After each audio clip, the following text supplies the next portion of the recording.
Another good movie that came out in 2001 was Fast and Furious. This took America by storm.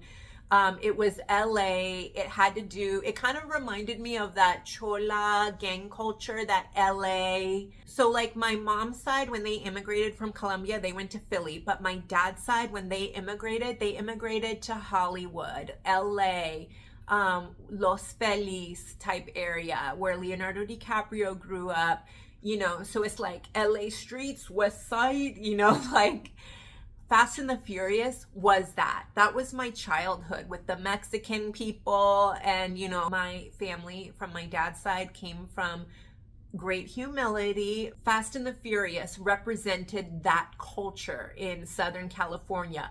It was super diverse, super fun, fast cars, hot women, just good time. And it, to me, just kind of revolutionized American culture. And the Fast and Furious movies took off that whole franchise. I mean, who doesn't love a good Fast and Furious movie? And then Paul Walker, my celebrity crush, became Paul Walker. And I was like, bye bye, Leo. But at that point, I had already gotten married. So it's not like my celebrity crush was hardcore like it was for Leo, because really my heart belonged to my husband. But you like, one of the relationship things is you usually tell each other your celebrity crush. And for my husband, his celebrity crush was Penelope Cruz, and for me, my celebrity crush was Paul Walker. But then Paul Walker died, y'all. I was really sad when he died. I was like, no, I cannot watch Fast and Furious anymore. I literally, to this day, have a hard time. Did he marry the girl, Jordana Brewster's character?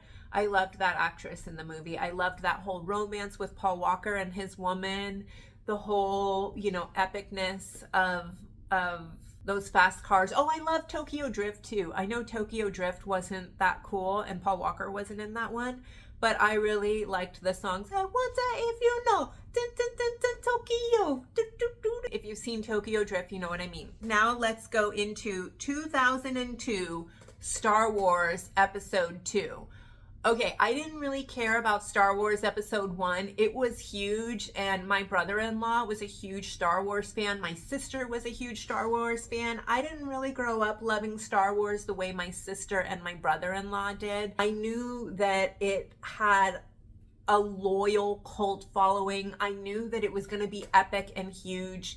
You just knew, okay? And the way that these films were being treated, it was like royalty, okay?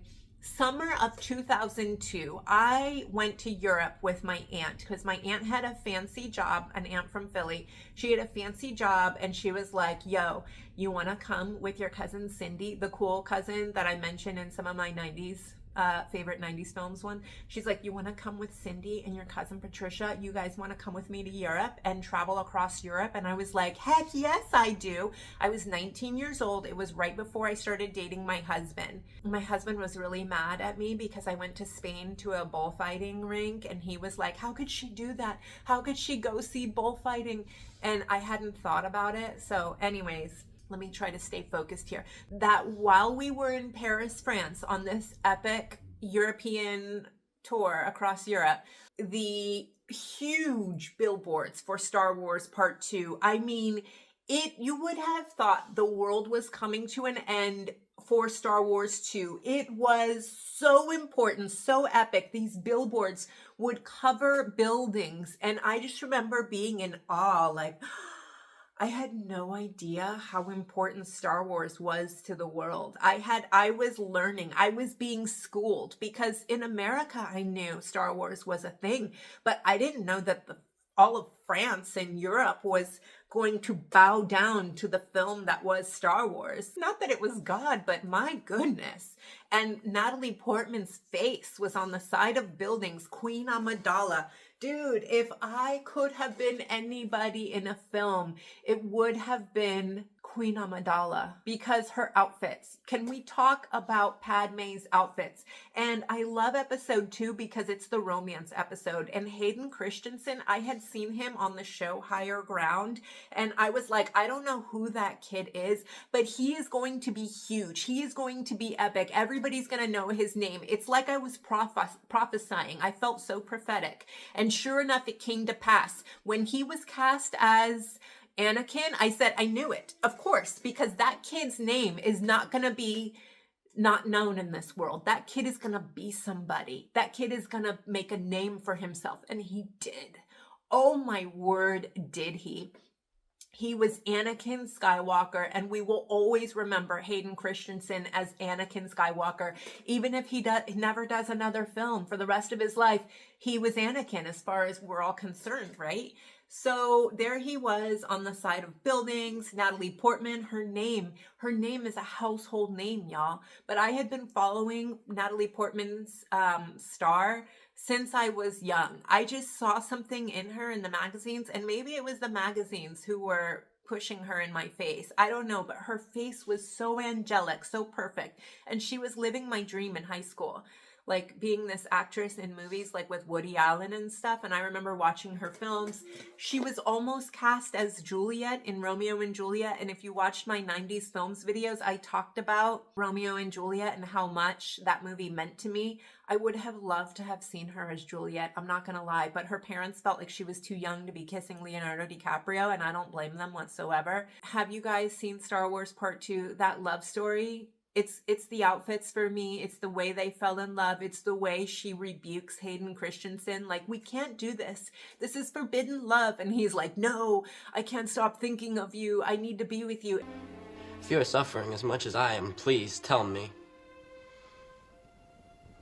I can't. We can't. It's just not possible. Anything is possible, Padme. Listen to me. No, you listen. We live in a real world. Come back to it. You're studying to become a Jedi. I'm a senator. If you follow your thoughts through to conclusion, it'll take us to a place we cannot go, regardless of the way we feel about each other. Then you do feel something. I will not let you give up your future for me. You are asking me to be rational. That is something I know I cannot do. Believe me, I wish that I could just wish away my feelings. But I can't. I will not give in to this. And then how it ends with the wedding, that dress right there on Lake Como in Italy. I mean, the Lord in heaven knows I want to wear a dress like that in a film. Like, that's my dream, you guys. All right. Moving on. My big Greek fat wedding, 2002. I remember going into Blockbuster Video and seeing my big Greek fat wedding on the wall and wanting to rent it, because back in the day, my husband and I used to go to Blockbuster Video when it existed, and we would rent movies together. And my big Greek fat wedding was the epitome of my relationship with Michael, my husband. Because you know the scene where the mom's like, are you hungry? And he's like, no, I just ate. And she's like, okay, I make you something. Okay, that legit happened in my relationship with Michael. My parents used to give Michael food. He would be like, I'm full. And they would be like, they would take such great offense to it. Like, you can't turn down the food. It doesn't matter if you're full, you got to eat. Okay. And then how the mom's all, I snap you like a chicken. It was like in Colombian culture, you were never the right weight. You were either too skinny, they were going to snap you like a chicken, or you were too fat. And they were telling you, oh, you got fat. You're fat. And so it's like you're never good enough in Colombian culture. You're too skinny or you're too fat. There's no middle ground. Anyways, only if you're like Miss Colombia did they let you off the hook, I think. But anyways, also the scene like with the parents where it's so quiet in their house compared to the girls' house where it's super loud. Okay, that was my husband and I. Like, they used indoor voices, and then like my house, it was like we were super loud, and dare I say, obnoxious. By the way, Joey Fatone, my husband and I were at a restaurant and there was a guy being super loud and obnoxious. And I was like, who is this guy who is talking so loud? I turn around, it's Joey Fatone. I turn back to my husband. I'm like, oh my gosh, it's Joey Fatone from My Big Greek Fat Wedding and NSYNC. Because my husband knew about how crazy I was for NSYNC from the 90s because they were big when I was in high school. And my husband was like, oh my word. It was because we used to get so many like sports athletes and celebrity type people in this one Mexican restaurant near where we live by Disney. And Joey Fatone was one of the people, I guess, that was there that particular day. It's like every time we went to the restaurant, there was a new celebrity there or a sports athlete of some kind. Lamborghinis and junk, but it wasn't expensive. I don't know. Everybody loved that restaurant. But anyways, Big Greek Fat Wedding. Also, another reason I loved it was because the guy was white and the girl was dark and from an ethnic background, and seeing that mixed couple dynamic, I just really related to that character and how she was overweight, or if she felt ugly Betty type. I really felt that with my husband. I was that girl.